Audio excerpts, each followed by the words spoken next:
नमस्कार दोस्तों, स्वागत है आपका हमारे चैनल समाजशास्त्र की बातें में। इसके पहले हम 2002 और 2003 दो वर्षों के UP PGT previous year questions पर बातें कर चुके हैं। इस श्रृंखला में आगे बढ़ते हुए हम वर्ष 2004 के समस्त प्रश्नों को लेकर इस वीडियो में उपस्थित हुए हैं।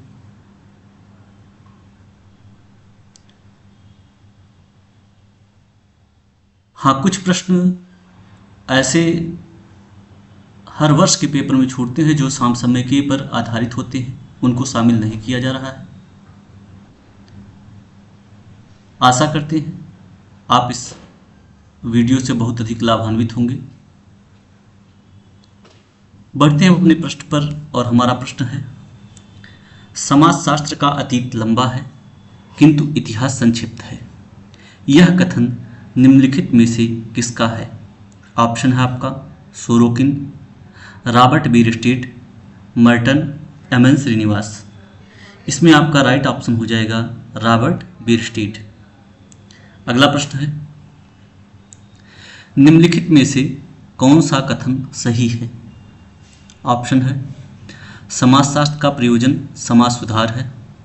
दूसरा ऑप्शन है समाजशास्त्र मानव सामाजिक संबंधों का समन्वयात्मक व सामान्यीकरणात्मक विज्ञान है। तीसरा ऑप्शन है समाजशास्त्र अनेक विज्ञानों का संकलन है। और चौथा ऑप्शन है समाजशास्त्र केवल मानव समाज का अध्ययन नहीं है। इसमें आपका राइट ऑप्शन हो जाएगा समाजशास्त्र मानव सामाजिक संबंधों का समन्वयात्मक व सामान्यीकरणात्मक विज्ञान है। अगला प्रश्न है, समाजशास्त्र को अमेरिकन साइंस कहा जाता है क्योंकि अमेरिका में हुआ था समाजशास्त्र का। ऑप्शन है नामकरण, जन्म, सर्वाधिक विकास, वैज्ञानिक रूप का विकास। इसमें आपका राइट ऑप्शन हो जाएगा सर्वाधिक विकास। समाजशास्त्र का सर्वाधिक विकास अमेरिका में हुआ था, इस वजह से इसको अमेरिकन साइंस भी कहा जाता है। अगला प्रश्न है, क्रोबर ने समाजशास्त्र और मानवशास्त्र को कौन सी बहनें कहा है, या बहनें कहा है तो कौन सी कहा है? ऑप्शन आपका सौतेली, जुड़वा, चचेरी, अवैध। इसमें आपका राइट ऑप्शन हो जाएगा जुड़वा बहनें कहा है। क्रोबर ने समाजशास्त्र और मानवशास्त्र, सोशियोलॉजी और एंथ्रोपोलॉजी को जुड़वा बहनें कहा है। अगला प्रश्न है, अगस्त कॉम्टे ने विज्ञानों का संयोजन श्रेणीबद्ध रूप में किया है। इनमें से कौन सा एक सही है? इसमें हम देखते हैं जो ऑप्शन सही है वो यही है, गणित शास्त्र, नक्षत्र विज्ञान, भौतिक शास्त्र, रसायन शास्त्र, जीव विज्ञान और सबसे अंत में आता है समाजशास्त्र। यही ऑप्शन आपका सही है। अगला प्रश्न है, अगस्त कॉम्टे ने विज्ञानों के संस्तरण के सिद्धांत में प्रथम स्थान किस विषय को दिया है? ऑप्शन है समाजशास्त्र, प्राणीशास्त्र, गणित शास्त्र, भौतिक शास्त्र। इसमें आपका राइट ऑप्शन हो जाएगा गणित शास्त्र। अगला प्रश्न है, हीगल और मार्क्स दोनों ने निम्न में से कौन सी अध्ययन पद्धति प्रयुक्त की है? हीगल और मार्क्स। ऑप्शन आपका भौतिकवाद, साम्यवाद, द्वंद्ववाद, आदर्शवाद। राइट ऑप्शन आपका हो जाएगा द्वंद्ववाद। अर्थात हीगल और मार्क्स दोनों की अध्ययन विधि द्वंद्ववाद पर आधारित थी। अगला प्रश्न है, हर्बर्ट स्पेंसर ने किससे प्रेरित होकर सामाजिक उद्विकास के सिद्धांत को प्रतिपादित किया था? ऑप्शन है कार्ल मार्क्स, अरस्तु, डार्विन, मैक्स वेबर। इसमें आपका राइट ऑप्शन हो जाएगा डार्विन। अगला प्रश्न है, समाज के उद्विकास का सिद्धांत किसने प्रतिपादित किया? ऑप्शन है marks, Coser, Darwin, Spencer. Right option आपका हो जाएगा डार्विन। बढ़ते हैं अगले प्रश्न पर और प्रश्न है आपका, दुर्खिम ने किस जनजाति का विस्तृत अध्ययन का टोटमवाद की अवधारणा को विकसित किया है? ऑप्शन है भील, अरुंटा, हो, खासी। इसमें आपका राइट ऑप्शन हो जाएगा अरुंटा जनजाति। अगला प्रश्न है, किस भारतीय समाजशास्त्री का सामाजिक मूल्य का सिद्धांत विश्व भर में प्रसिद्ध हुआ? ऑप्शन है doctor D P. Mukherjee, doctor R K. Mukherjee, D N. Majumdar, doctor Yogendra Singh. इसमें आपका राइट ऑप्शन हो जाएगा आर.के. मुखर्जी। अगला प्रश्न है, डॉक्टर भगवान दास किस संस्था से संबंधित थे? ऑप्शन है ब्रह्म समाज, थियोसोफिकल सोसाइटी, आर्य समाज, हरिजन सेवक संघ। इसमें आपका राइट ऑप्शन हो जाएगा थियोसोफिकल सोसाइटी। अगला प्रश्न है, जो व्यवस्था से अनुकूलन या सामंजस्य बनाए रखते हैं वे कहलाते हैं? ऑप्शन है अंतर्निहित प्रकार्य, प्रकट प्रकार्य, आकार्य, प्रकार्य। इसमें आपका राइट ऑप्शन हो जाएगा प्रकार्य, अर्थात जो व्यवस्था के साथ अनुकूलन बनाए रखते हैं या सामंजस्य बनाए रखते हैं उन्हें प्रकार्य कहा जाता है। अगला प्रश्न है, सामाजिक अंतःक्रिया वह पारस्परिक प्रभाव है जो मनुष्य अंतः उत्तेजना तथा प्रक्रिया द्वारा एक दूसरे पर डालते हैं। यह कथन किस विचारक का है? ऑप्शन है आपका कूले, मीड, गिस्ट, किम्बल यांग। तो यहाँ पे यह कथन गिस्ट का है। गिस्ट के अनुसार सामाजिक अंतःक्रिया वह पारस्परिक प्रभाव है जो मनुष्य अंतः उत्तेजना तथा प्रक्रिया द्वारा एक दूसरे पर डालते हैं। अगला प्रश्न है, पार्सन्स ने सामाजिक क्रिया को एक व्यवस्था माना है जिसके 3 पक्ष होते हैं। इसमें से 2 पक्ष हैं व्यक्तिगत व्यवस्था और सांस्कृतिक व्यवस्था। निम्नांकित में से उनके द्वारा बताई गई तीसरी व्यवस्था कौन सी है? ऑप्शन है आपका आर्थिक व्यवस्था, राजनैतिक व्यवस्था, सामाजिक व्यवस्था, मनोवैज्ञानिक व्यवस्था। इसमें आपका राइट ऑप्शन हो जाएगा सामाजिक व्यवस्था। अगला प्रश्न है, प्रत्यय शास्त्र फिनोमेनोलॉजी किससे संबंधित है? ऑप्शन है आदर्श प्रारूप प्रत्यय से, वैज्ञानिक परियोजना की खोज से, समाज में व्यवस्था की समस्या से, दैनिक सामाजिक जीवन सिद्धांतों से।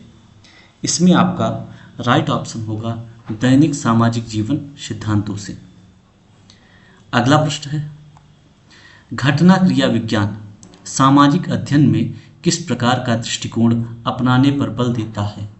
ऑप्शन है वर्णनात्मक दृष्टिकोण, व्याख्यात्मक दृष्टिकोण, अन्वेषणात्मक दृष्टिकोण, परंपरात्मक दृष्टिकोण। इसमें आपका राइट ऑप्शन हो जाएगा व्याख्यात्मक दृष्टिकोण। बढ़ते हैं अगले प्रश्न की तरफ और आपका प्रश्न है, विवाह के बाद व्यक्ति स्वयं निम्नलिखित में से किस प्रकार के परिवार की रचना करता है? ऑप्शन है नवस्थानीय परिवार, प्रजनन मूलक परिवार, जन्म मूलक परिवार, पितृसत्तात्मक परिवार। यहाँ पे इस प्रश्न का उत्तर होगा प्रजनन मूलक परिवार। अगला प्रश्न है, ई.बी. टॉयलर की दृष्टि में निम्नांकित में से कौन धर्म का सबसे पुराना स्वरूप था? ऑप्शन है जीवित सत्तावाद, प्रकृतिवाद, एक सत्तावाद, एकेश्वरवाद। इसमें आपका राइट ऑप्शन हो जाएगा जीवित सत्तावाद। अगला प्रश्न है, निम्नलिखित में से कौन सी सहयोगात्मक प्रक्रियाएं हैं? नीचे दिए गए कूट में से सही उत्तर का चयन कीजिए। कूट जो दिया गया है वो है सहयोग, संघर्ष, प्रतिस्पर्धा, सात्मीकरण। ऑप्शन आपका दिया गया है 1 और 2, 1, 2 और 3, 2, 3 और 4, 1 और 4। यहाँ पे आपका राइट ऑप्शन हो जाएगा 1 और 4, अर्थात सहयोग और सात्मीकरण, ये दोनों सहयोगात्मक प्रक्रियाएं हैं। अगला प्रश्न है, जिन प्रक्रियाओं के कारण समाज में अव्यवस्था, अराजकता तथा तोड़फोड़ की स्थिति उत्पन्न होती है उन्हें हम क्या कहते हैं? ऑप्शन है सहयोगी प्रक्रिया कहते हैं, आत्मसात प्रक्रिया कहते हैं, असहयोगी प्रक्रिया कहते हैं, व्यवस्थापन प्रक्रिया कहते हैं। इसमें आपका राइट ऑप्शन हो जाएगा असहयोगी प्रक्रिया कहते हैं।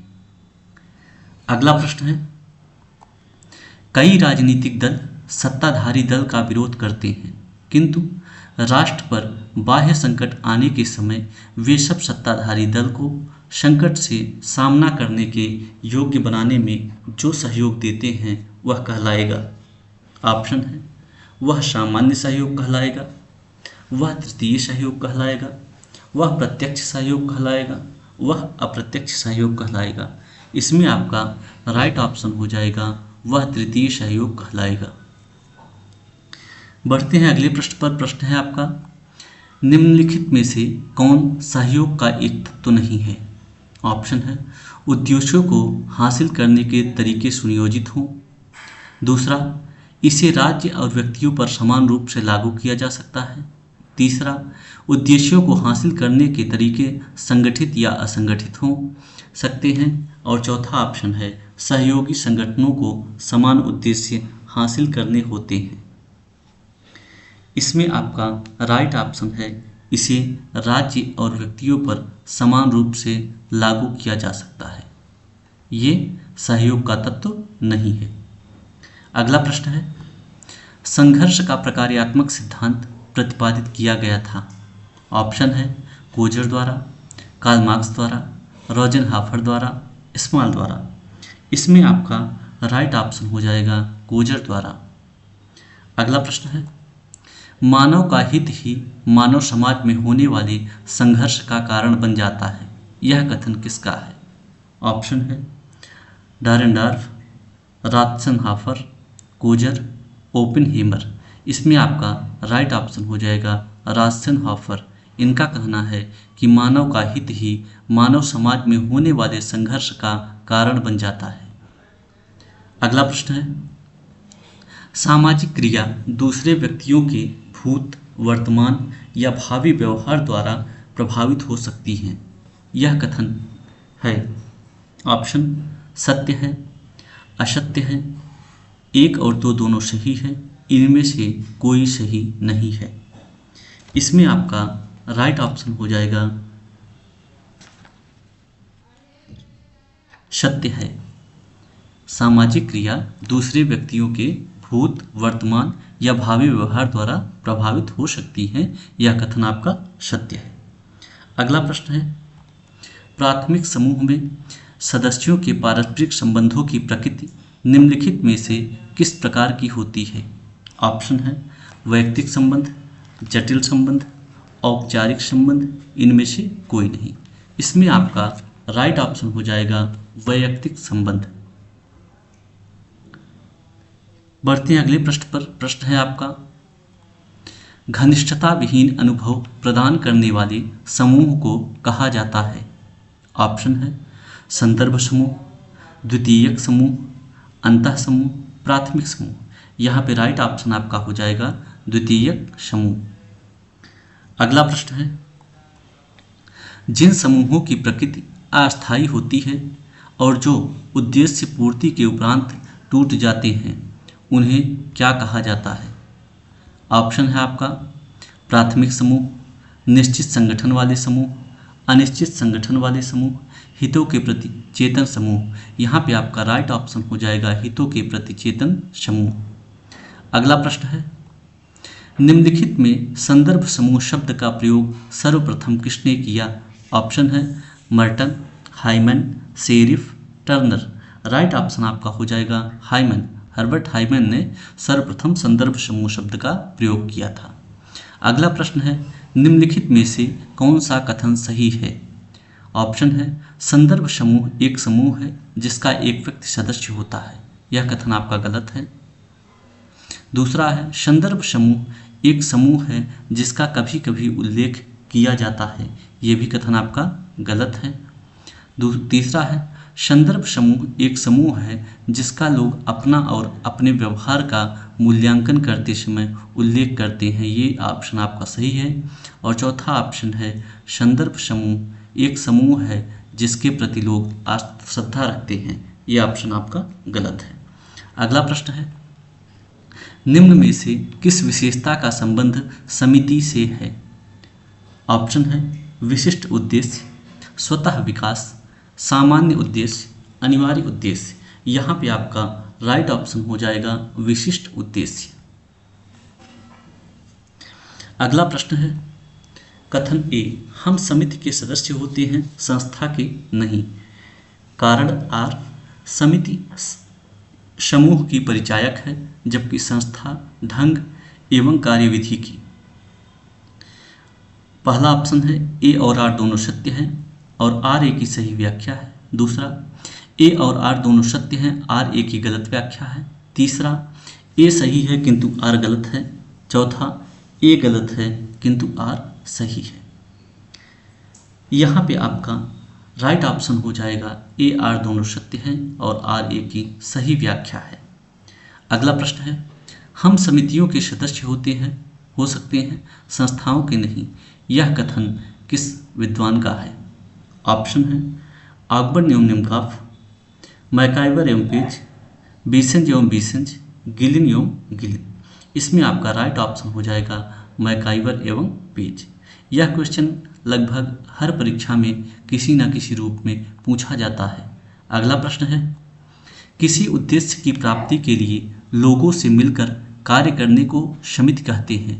समिति की यह परिभाषा किसकी है? ऑप्शन है, बोगार्ट्स, गिस्बर्ट, मैकाइवर, गिन्सबर्ग। इसमें आपका राइट ऑप्शन हो जाएगा बोगार्ट्स। अगला प्रश्न है, निम्नलिखित में संस्था किसे कहेंगे? ऑप्शन है, कांग्रेस, माध्यमिक शिक्षा सेवा चयन बोर्ड, छात्र संघ, परीक्षा प्रणाली। राइट ऑप्शन हो जाएगा आपका परीक्षा प्रणाली। अगला प्रश्न है, लघु समुदाय की अवधारणा का निम्नलिखित में से प्रमुख विचारक कौन है? ऑप्शन है, Oscar Levi's, Merton, A R Desai, Robert Redfield. इसमें आपका राइट ऑप्शन हो जाएगा रॉबर्ट रेडफील्ड। लघु समुदाय की अवधारणा के प्रमुख विचारक हैं। अगला प्रश्न है, निम्नांकित में से कौन सा वक्तव्य सही है? ऑप्शन है, सामाजिक मानक सार्वभौमिक होते हैं, सामाजिक मानक लगभग गतिहीन होते हैं, सामाजिक मानक परिस्थिति के अनुसार होते हैं, इनमें से कोई नहीं। इसमें आपका राइट ऑप्शन है, सामाजिक मानक परिस्थिति के अनुसार होते हैं। अगला प्रश्न है, सामाजिक स्तरीकरण का आधार किसे माना जा सकता है? यहाँ पे आपका जाति को, वर्ण को, शक्ति को, उपयुक्त सभी को। यहाँ आपका चौथा ऑप्शन सही होगा क्योंकि इन तीनों विकल्पों से सामाजिक स्तरीकरण बनाया जा सकता है। अगला प्रश्न है, समाज की उच्चता व निम्नता क्रम के अस्थायी विभाजन को निम्नलिखित में से क्या कहेंगे? ऑप्शन है, संस्थरण, विभेदीकरण, जाति, वर्ग। यहाँ पे आपका राइट ऑप्शन हो जाएगा जाति को, क्योंकि यहाँ पे आपसे पूछा गया है अस्थायी विभाजन। क्योंकि जो संस्तरण में होता है इसमें अस्थायी नहीं होता, इसमें आप अपने क्रियाकलापों द्वारा या परिस्थिति द्वारा, स्टेटस द्वारा अपने संस्तरण में परिवर्तन कर सकते हैं। अगला प्रश्न है, निम्नलिखित में से कौन सा भौगोलिक पर्यावरण का उदाहरण है? ऑप्शन है, प्राणीशास्त्रीय पर्यावरण, जलवायु संबंधी पर्यावरण, सांस्कृतिक पर्यावरण, आर्थिक पर्यावरण। इसमें आपका राइट ऑप्शन है जलवायु संबंधी पर्यावरण। अगला प्रश्न है, संस्कृति मनुष्यों की मौलिक आवश्यकताओं की पूर्ति हेतु उद्देश्यपूर्ण क्रियाओं की संगठित व्यवस्था है। यह कथन किसका है? ऑप्शन है, मैकाइवर एवं पेज, E.B. टॉयलर, मलिनोवस्की, S.C. दुबे। इसमें आपका राइट ऑप्शन हो जाएगा मलिनोवस्की। अगला प्रश्न है, निम्नलिखित में से किसने कृषक समाज की अवधारणा का विकास किया है? ऑप्शन है आंद्रे वेते, Oscar Lewis, Robert Redfield, McKim Marriott. इसमें आपका राइट ऑप्शन हो जाएगा रॉबर्ट रेडफील्ड। अगला प्रश्न है, निम्नलिखित में से किसने लुकिंग ग्लास सेल्फ सिद्धांत का प्रतिपादन किया है? ऑप्शन है कूले, फ्रायड, मीड, ब्लूमर। इसमें आपका राइट ऑप्शन हो जाएगा कूले। अगला प्रश्न है, लिंग, आयु व जाति पर आधारित परिस्थिति किस प्रकार की परिस्थिति कही जाएगी? ऑप्शन है जैविकीय परिस्थिति, अर्जित परिस्थिति, प्रदत्त परिस्थिति, सांस्कृतिक परिस्थिति। इसमें आपका राइट ऑप्शन हो जाएगा प्रदत्त परिस्थिति। अगला प्रश्न है, सामाजिक नियंत्रण का सबसे उत्तम एवं प्रभावी ढंग है? ऑप्शन है विधि निर्माण, सामाजिक मान्यताएं, धर्म, सामाजिकरण। इसमें आपका राइट ऑप्शन हो जाएगा सामाजिकरण। अगला प्रश्न है, निम्न में से कौन सामाजिक नियंत्रण की एजेंसी नहीं है? ऑप्शन है अर्थव्यवस्था, न्यायपालिका, धर्म, आदर्श नियम। तो यहाँ पे इन तीनों को सामाजिक नियंत्रण की एजेंसी माना जाता है, जबकि अर्थव्यवस्था सामाजिक नियंत्रण की एजेंसी नहीं है। तो प्रश्न के अनुसार यहाँ पर पहला ऑप्शन सही होगा अर्थव्यवस्था।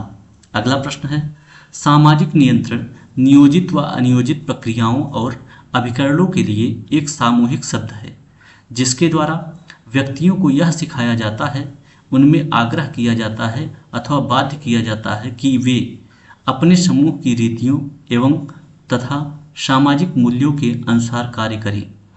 सामाजिक नियंत्रण की यह परिभाषा किसकी है? ऑप्शन है रॉस, ब्रियरली, ऑकबर्न एवं निमकाफ, पार्सन्स। यहाँ पे आपका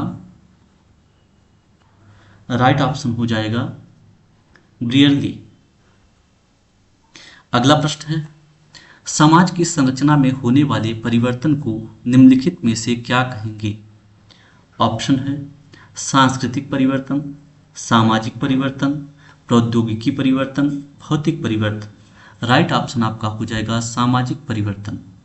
अगला प्रश्न है, एक रेखीय विकासवादियों के अनुसार परिवार का विकास हर जगह विभिन्न चरणों में हुआ है। नीचे दिए गए विकल्पों में से क्रमिक दृष्टि से कौन सा विकल्प सही है? यहाँ पे हम देखते हैं पहला विकल्प सही है, जिसमें स्वच्छंद संभोग, बहुपति विवाह, बहुपत्नी विवाह, इसके बाद एक पत्नी विवाह की प्रथा आती है। तो यहाँ पे यही ऑप्शन आपका सही है। अगला प्रश्न है, इतिहास कुलीन तंत्रों की कब्रगाह है, यह कथन किसका है? ऑप्शन है Karl Marx, Karl Mannheim, Vilfredo Pareto, Arnold Toynbee. इसमें आपका राइट ऑप्शन हो जाएगा विल्फ्रेडो परेटो। अगला प्रश्न है, निम्नलिखित में विशिष्ट चालकों की कौन सी विशेषता नहीं है? ऑप्शन है विशिष्ट चालकों में तार्किक तत्व होते हैं। दूसरा, ये प्रेरणाओं की अपेक्षा अधिक स्थिर होते हैं। तीसरा, विशिष्ट चालक में विशेष प्रकार की प्रेरणाएं होती हैं। चौथा, विशिष्ट चालक स्वयं मूल प्रवृत्ति नहीं वरन उसकी अभिव्यक्ति होती है। यहाँ पे आपका पहला ऑप्शन सही है, विशिष्ट चालकों में तार्किक तत्व होते हैं। बढ़ते हैं अगले प्रश्न पर, और प्रश्न है आपका, निम्नलिखित में से किसने सामाजिक परिवर्तन की सामाजिक सांस्कृतिक गत्यात्मकता का सिद्धांत प्रस्तुत किया है? इसमें आपका ऑप्शन है Toynbee, Gillin, Sorokin, Pareto. Right option हो जाएगा सोरोकिन। अगला प्रश्न है, वेबलेन ने सामाजिक परिवर्तन के निर्णायकवादी सिद्धांत का प्रतिपादन किया है। उनके सिद्धांत को निम्नांकित में से किस नाम से जाना जाता है? ऑप्शन है आर्थिक निर्धारणवादी, सांस्कृतिक निर्णायकवादी, प्रौद्योगिकी निर्णायकवादी, इनमें से कोई नहीं। यहाँ पे आपका राइट ऑप्शन हो जाएगा प्रौद्योगिकी निर्णायकवादी। अगला प्रश्न है, वर्णाश्रम व्यवस्था में निम्नलिखित में सर्वाधिक महत्व किसे मिला है? ऑप्शन है व्यक्ति को, व्यक्ति व समाज के सामंजस्य को, समाज को, सभी को। इसमें आपका राइट ऑप्शन हो जाएगा व्यक्ति व समाज के सामंजस्य को। अगला प्रश्न है, धर्म, अर्थ व काम किस आश्रम में प्राप्त किए जा सकते हैं? ऑप्शन है ब्रह्मचर्य आश्रम, वानप्रस्थ आश्रम, गृहस्थ आश्रम, संन्यास आश्रम। यहाँ पे आपका राइट ऑप्शन हो जाएगा गृहस्थ आश्रम। अगला प्रश्न है, हिंदू के लिए धर्म एक अनुभव या दृष्टिकोण है, यह विचार न होकर शक्ति है, एक बौद्धिक विषय न होकर जीवन की आस्था है, धर्म ईश्वर के प्रति सिद्धांत न होकर अंतिम सत्य के प्रति चेतना है। हिंदू धर्म की यह व्याख्या निम्नलिखित में से किसने की है? यहाँ पे आपका ऑप्शन है पीवी काणे, शंकराचार्य, विवेकानंद और एस राधाकृष्णन। यहाँ पे आपका राइट ऑप्शन हो जाएगा शंकराचार्य। अगला प्रश्न है, कर्म के सिद्धांत में निम्नलिखित में से कौन सा सही नहीं है? यहाँ पे आपका ऑप्शन है कर्म का सिद्धांत भाग्यवादी है, दूसरा कर्म का सिद्धांत व्यवहारिक व वैज्ञानिक है, तीसरा कर्म का सिद्धांत पुनर्जन्म में विश्वास करता है, चौथा इसमें कर्म फल अनिवार्य है। इसमें आपका पहला ऑप्शन सही है कि कर्म का सिद्धांत भाग्यवादी है। ये ऑप्शन गलत है, क्योंकि जब कर्म पे आधारित है तो भाग्य पे आधारित नहीं हो सकता। अगला प्रश्न है, जैन धर्मावलंबी पुनर्जन्म में के सिद्धांत को मानते हैं, यह कथन कैसा है? सत्य है, असत्य है, एक और दो दोनों सही है, इनमें से कोई नहीं। इसमें आपका राइट ऑप्शन हो जाएगा सत्य है। अगला प्रश्न है, जब उच्च जात की लड़की का निम्न जात के लड़के से विवाह होता है तब निम्नांकित में से यह व्यवस्था क्या कहलाती है? ऑप्शन है साली जीजा विवाह, देवर भाभी विवाह, प्रतिलोम विवाह, अनुलोम विवाह। इसमें आपका राइट ऑप्शन हो जाएगा प्रतिलोम विवाह। अगला प्रश्न है, अपने सामाजिक समूह में ही जीवन साथी के चुनाव करने का कार्य कहलाता है। ऑप्शन है एक विवाह, अंतर विवाह, संयुक्त बहिर्विवाह, कुलीन विवाह। इसमें आपका राइट ऑप्शन हो जाएगा अंतर विवाह। अगला प्रश्न है, एक व्यक्ति तथा उसकी पत्नी, दो बच्चे एवं एक पुत्रवधू से निर्मित परिवार को निम्नलिखित में से क्या कहेंगे? ऑप्शन है संयुक्त परिवार, विस्तृत परिवार, नाभिक परिवार, इनमें से कोई नहीं। इसमें आपका राइट ऑप्शन हो जाएगा संयुक्त परिवार। अगला प्रश्न है, निम्नलिखित में से कौन सी विशेषता संयुक्त परिवार की नहीं है? ऑप्शन है तीन पीढ़ी के लोगों का होना, श्रम का सरल विभाजन, समष्टिवाद की भावना, स्वतः विकास। इसमें आपका राइट ऑप्शन हो जाएगा स्वतः विकास। बढ़ते हैं अगले प्रश्न पर, और प्रश्न है आपका, मुस्लिम समाज में प्रचलित अस्थायी प्रकृति के विवाह को निम्नलिखित में से क्या कहेंगे? ऑप्शन है फांसिद, बातिल, मुताह, निकाह। राइट ऑप्शन आपका हो जाएगा यहाँ पर मुताह। अगला प्रश्न है, मुस्लिम समाज में पति व पत्नी की सहमति से होने वाले तलाक को कहते हैं। ऑप्शन है मुबारत, लियान, जिहर, इला। इसमें आपका राइट ऑप्शन हो जाएगा मुबारत। अगला प्रश्न है, मुस्लिम विवाह होता है।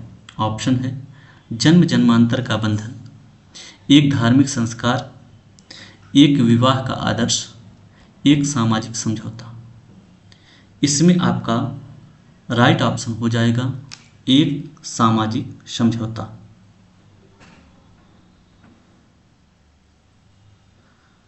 अगला प्रश्न है,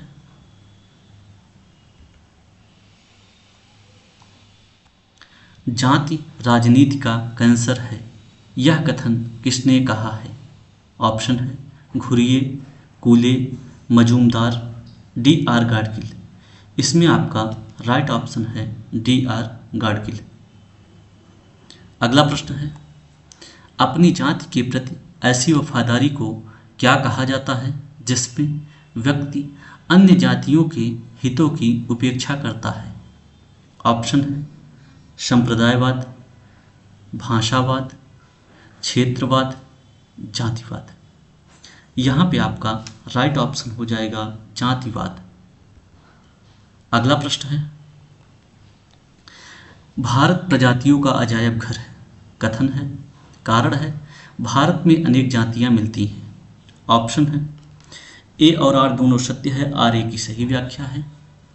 दूसरा ऑप्शन है ए और आर दोनों सत्य है, आर ए की गलत व्याख्या है। तीसरा ए सही है किंतु आर गलत है। चौथा ए गलत है किंतु आर सही है। इसमें आपका राइट ऑप्शन हो जाएगा ए आर दोनों सत्य है किंतु आर ए की गलत व्याख्या करता है। अगला प्रश्न है, निम्नलिखित में से कौन सा सिद्धांत जाति की उत्पत्ति से संबंधित नहीं है? ऑप्शन है उद्विकासीय सिद्धांत, व्यावसायिक सिद्धांत, परंपरागत सिद्धांत, उद्दीपन प्रक्रिया का सिद्धांत। यहाँ पे आपका राइट ऑप्शन हो जाएगा उद्दीपन प्रक्रिया सिद्धांत। अगला प्रश्न है, वह कौन सा पहला व्यक्ति था जिसने ग्रामीण भारत में जजमानी प्रथा का उल्लेख किया है? ऑप्शन है Oscar Lewis, S C. Dube, William Wiser, M N. Srinivas. इसमें आपका राइट ऑप्शन हो जाएगा विलियम वाइजर। अगला प्रश्न है, निम्नलिखित में जजमानी व्यवस्था किसे कहेंगे?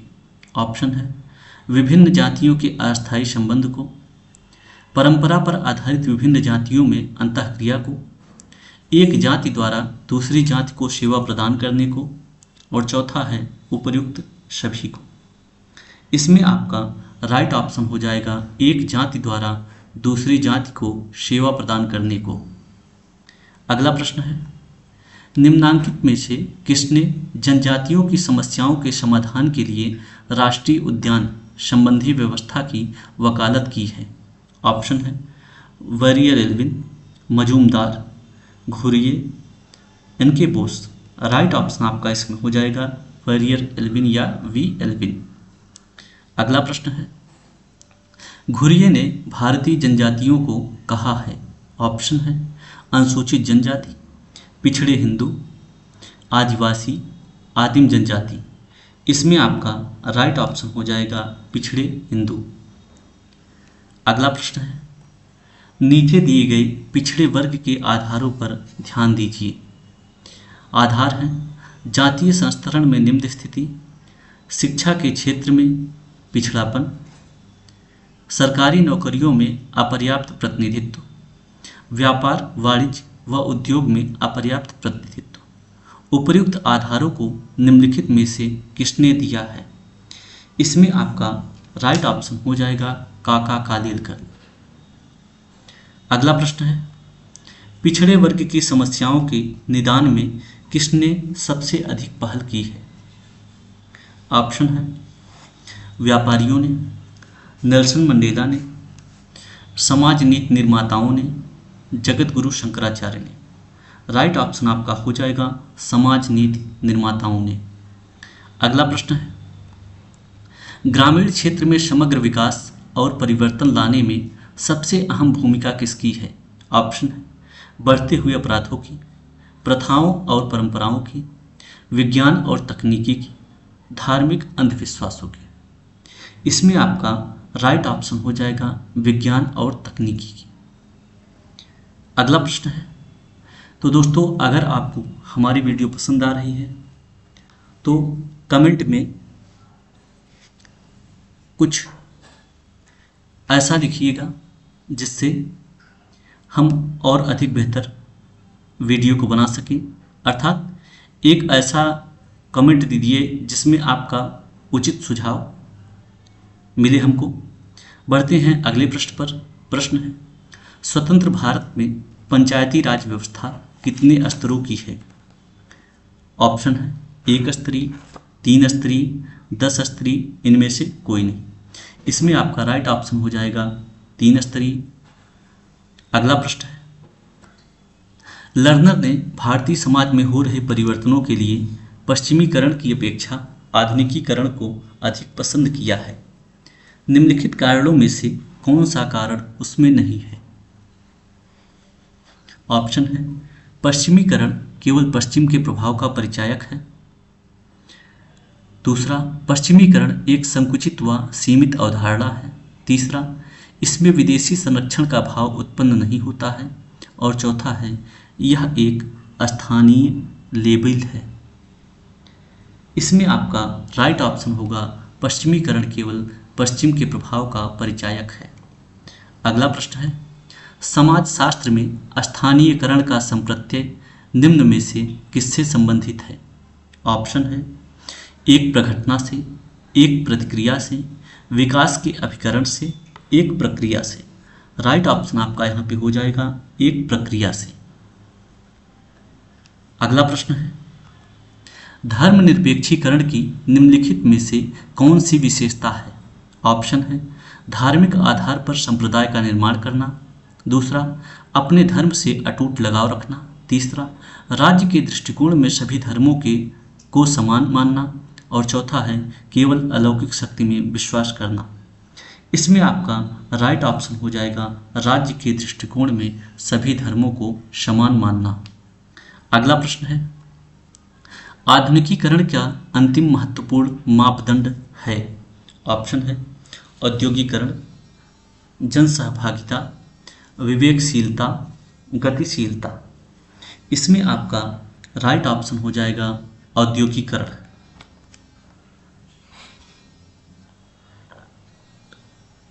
अगला प्रश्न है, निम्नलिखित में से कौन सामाजिक संरचना का निर्माणकारी तत्व है? ऑप्शन है परिस्थिति व भूमिका, परिवार का आकार व स्वजनों की संख्या, प्रजनन व मृत्यु दर। और चौथा ऑप्शन है आयु व लिंग अनुपात। इसमें आपका राइट ऑप्शन हो जाएगा परिस्थिति व भूमिका। अगला प्रश्न है, ऊर्ध्वाधर गतिशीलता उस समाज का गुण होता है जो हो। ऑप्शन है वर्ग विहीन, जनजातीय, जाति आधारित, अर्जन आधारित। यहाँ पे राइट ऑप्शन आपका हो जाएगा अर्जन आधारित। अगला प्रश्न है, औद्योगिकरण का आशय होता है। ऑप्शन है विभिन्न उद्योगों का बंद हो जाना, कृषि योग्य भूमि के स्थान पर उद्योगों की स्थापना, बड़े पैमाने पर कृषि का उपज होना, संस्कृति का प्रचार प्रसार होना। इसमें आपका राइट ऑप्शन है कृषि योग्य भूमि के स्थानों पर उद्योगों की स्थापना। अगला प्रश्न है, उत्प्रवास संबंधित है। ऑप्शन है नगरों से, ग्रामों से, जनसंख्या से, उपर्युक्त सभी से। राइट ऑप्शन हो जाएगा जनसंख्या से, अर्थात उत्प्रवास जनसंख्या से संबंधित है। अगला प्रश्न है, निम्नलिखित में से किसे नगरीकरण का समस्या माना जाएगा? ऑप्शन है उच्च शिक्षा केंद्रों की स्थापना होना, मलिन बस्तियों का प्रसार होना, नगरों का विस्तार होना, चिकित्सा की समुचित व्यवस्था होना। इसमें आपका राइट ऑप्शन हो जाएगा मलिन बस्तियों का प्रसार होना। अगला प्रश्न है, वर्तमान ग्रामीण सामाजिक संरचना के विषय में दिए गए निम्नलिखित निष्कर्षों पर ध्यान दीजिए। आज भी ग्रामीण शक्ति संरचना में उच्च वर्ग या जातियों में शक्ति केंद्रित है। ग्रामीण संरचना आज भी विभिन्न जातियों की संपन्नता विपन्नता से प्रभावित है। निम्न जातियां व वर्ग शक्ति प्राप्ति की स्पर्धा में संगठित हुई हैं। ग्रामीण शक्ति संरचना में जिन नए धर्मनिरपेक्ष व प्रजातांत्रिक आधारों को विकसित करने का प्रयास किया गया था वे अभी भी प्रभावी नहीं हैं। उपर्युक्त निष्कर्ष किसने दिया है? इसमें आपका राइट ऑप्शन हो जाएगा योगेंद्र सिंह। अगला प्रश्न है, ग्रामीण नेतृत्व के उभरते प्रतिमान की कौन सी विशेषता नहीं है? ऑप्शन है उच्च वर्ग की प्रधानता व प्रमुखता, दूसरा शिक्षा व युवकों के महत्व में वृद्धि, तीसरा ग्राम में प्रजातांत्रिक नेतृत्व का उदय, चौथा भूस्वामित्व परिवार व जाति के प्रभाव में ह्रास। यहाँ पे आपका राइट ऑप्शन होगा उच्च वर्ग की प्रधानता व प्रमुखता। अगला प्रश्न है, नेतृत्व किस प्रकार की प्रक्रिया है? ऑप्शन है एकमुखी, त्रिमुखी, द्विमुखी, अंतर्मुखी। यहाँ पे राइट ऑप्शन हो जाएगा द्विमुखी। अगला प्रश्न है, सामाजिक विघटन के विषय में निम्नलिखित में से कौन सी बात सही नहीं है? ऑप्शन है इसमें सामाजिक नियंत्रण प्रभावी होता है, दूसरा इसमें मतैक्य का अभाव होता है, तीसरा यह स्थिति व प्रक्रिया दोनों ही है, चौथा सामाजिक विघटन एक सापेक्ष अवधारणा है। इसमें आपका राइट ऑप्शन हो जाएगा इसमें सामाजिक नियंत्रण प्रभावी होता है। अगला प्रश्न है, समाजशास्त्रीय सिद्धांत का केंद्रीय विचार यह है कि अपराधी व्यवहार उसी प्रक्रिया का फल है जिसका कि अन्य सामाजिक व्यवहार। यह कथन निम्नलिखित में किस विचारक का है? ऑप्शन है रेगलेस, कोहेन व साल्ट, एम.जे. सेठना, सदरलैंड। इसमें आपका राइट ऑप्शन हो जाएगा सदरलैंड। अगला प्रश्न है, अपराध का कौन सा सिद्धांत सुखवाद पर आधारित है? ऑप्शन है आपका प्रारूपवादी सिद्धांत, समाजशास्त्रीय सिद्धांत, समाजवादी सिद्धांत, शास्त्रीय सिद्धांत। यहाँ पे राइट ऑप्शन आपका हो जाएगा शास्त्रीय सिद्धांत। बढ़ते हैं अगले प्रश्न पर। प्रश्न है आपका, अपराधी जन्मजात होते हैं, इस सिद्धांत का प्रमुख प्रतिपादक निम्नलिखित में से कौन था? ऑप्शन है Sutherland, Bentham, Quetelet, Lombroso. Right option आपका हो जाएगा लोम्ब्रोसो। अगला प्रश्न है, अपराध के मैक्रो समाजशास्त्रीय सिद्धांत के अंतर्गत निम्नलिखित में से कौन सा सिद्धांत आता है? ऑप्शन है विसंगति सिद्धांत, भेदक सामाजिक संगठन का सिद्धांत, उपसंस्कृति सिद्धांत, उपर्युक्त सभी। इसमें आपका राइट ऑप्शन हो जाएगा उपर्युक्त सभी। अगला प्रश्न है, आकस्मिक अपराधी वह है जो, ऑप्शन है पहली बार अपराध करता है, अवसर मिलने पर कभी कभी अपराध करता है, सफेद पोश अपराध करता है, अपराध करने का आदी होता है। यहाँ पे आपका राइट ऑप्शन हो जाएगा अवसर मिलने पर कभी कभी अपराध करता है। अगला प्रश्न है, अपराध कथन है अपराध देश में प्रचलित कानून का उल्लंघन है जिसके लिए दंड की व्यवस्था होती है। कारण है आर, यदि कानून नष्ट या समाप्त कर दिए जाएं तो अपराध नहीं होंगे।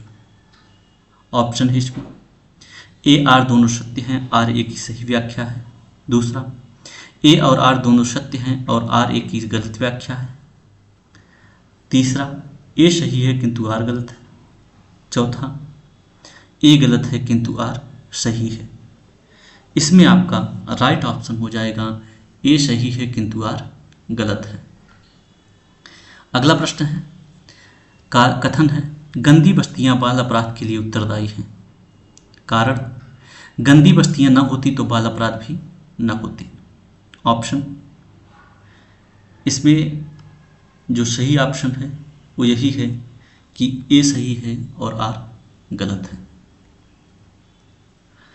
अगला प्रश्न है, निम्नलिखित में किसके द्वारा किया गया अपराध श्वेत वसन अपराध कहा जाता है?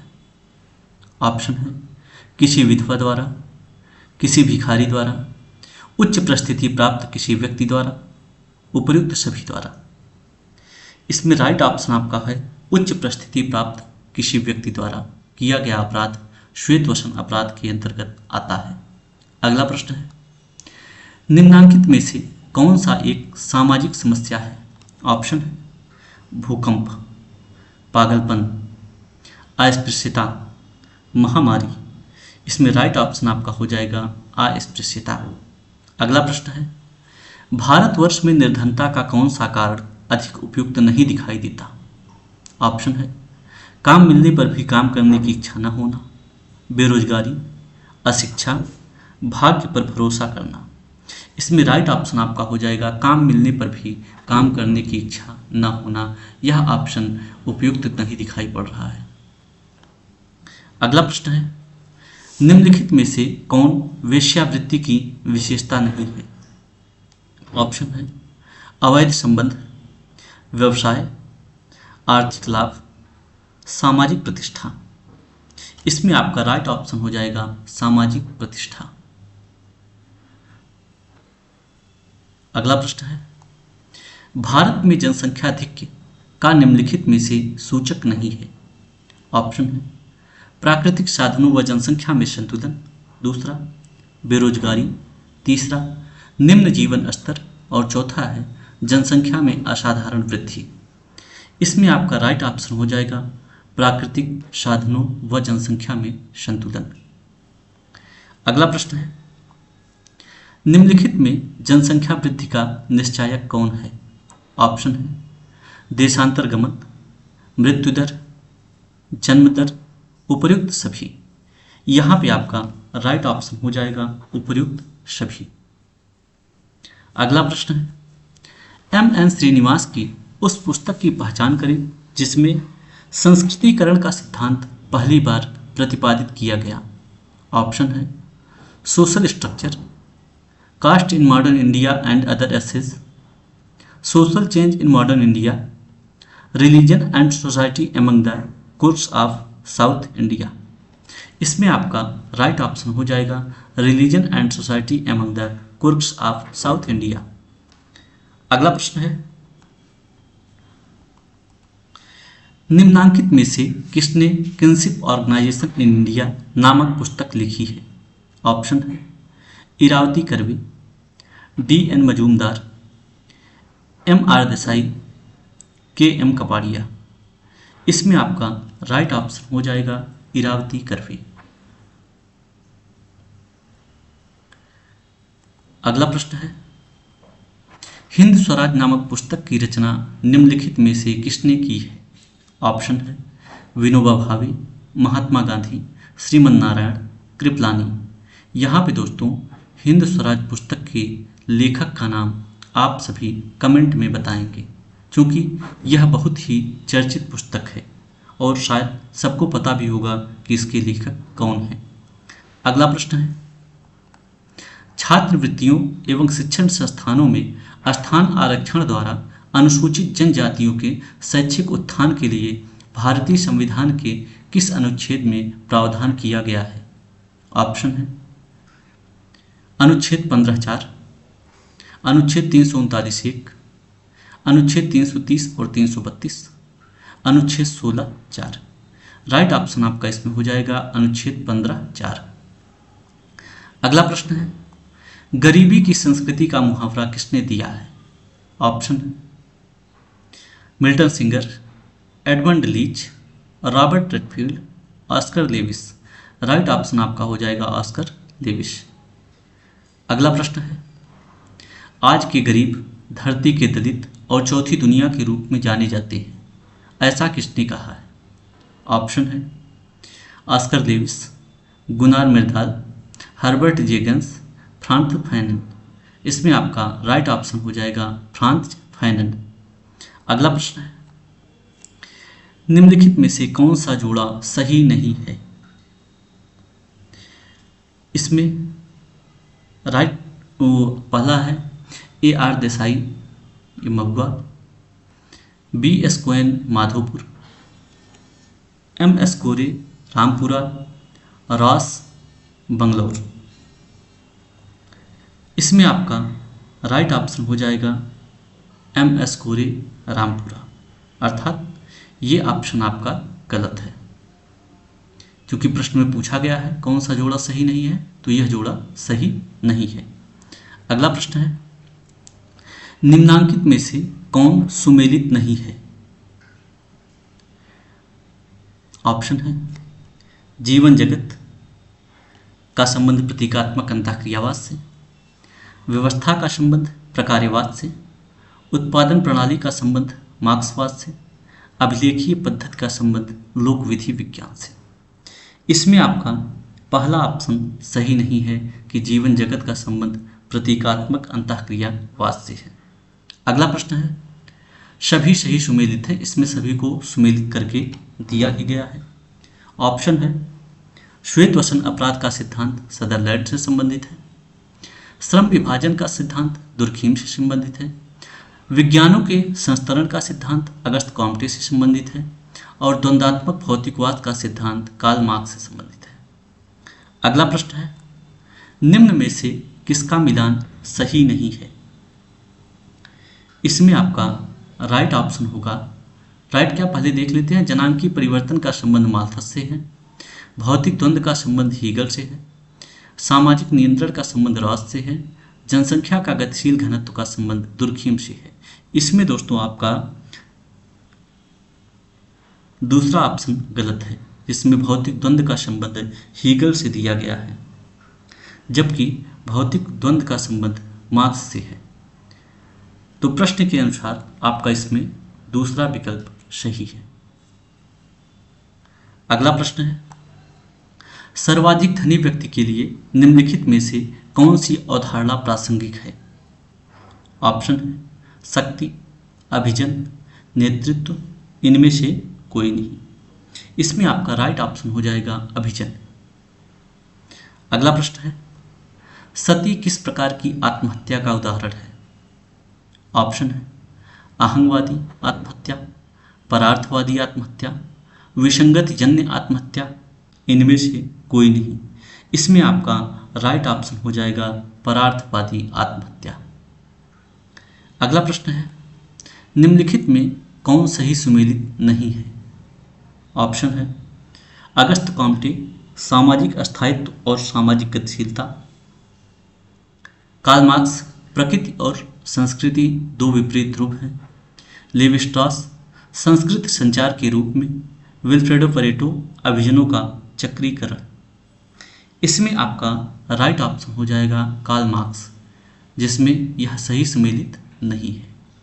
अगला प्रश्न है, सांस्कृतिक संरचनावाद के सिद्धांत के प्रतिपादक हैं? ऑप्शन है, मैकाइवर एवं पेज, पियर्सन, बोर्डियू, गिडेंस। इसमें आपका राइट ऑप्शन हो जाएगा बोर्डियू। इसी के साथ दोस्तों वर्ष 2004 में यूपी पीजीटी में आए हुए समस्त प्रश्नों की श्रृंखला यहीं पर समाप्त होती है। आशा करते हैं इस वीडियो से आप लोग अधिक से अधिक लाभान्वित होंगे और प्रयास कीजिए कि चैनल को ज़्यादा से ज़्यादा लोगों तक शेयर कीजिए, ताकि अधिक से अधिक लोग इससे लाभान्वित भी हो सकें।